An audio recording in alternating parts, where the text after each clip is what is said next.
وزير الخارجية السوري أو وزير خارجية أحمد الشرع طلع استعرض خريطة لسوريا، وبيقول دي سوريا بدون عقوبات وبدون قانون قيصر.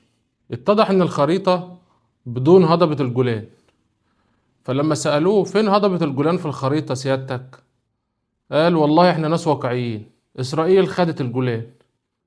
فأنت عشان تبقى راجل واقعي تشيل أرض محتلة عندك، أرض عربية سورية، من على الخريطة؟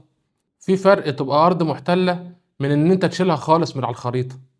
وبعدين الجولان لغاية ما أحمد الشرع مسك ما كانتش لسه إسرائيل امتلكتها بشكل نهائي.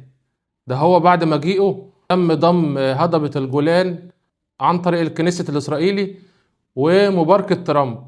وطبعا بعد اللي قاله وزير الخارجية أحمد الشرع يبقى كمان بمباركة أحمد الشرع.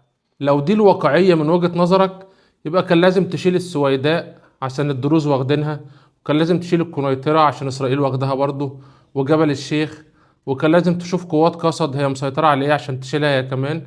كنت في الآخر مش هتلاقي خريطة تعرضها.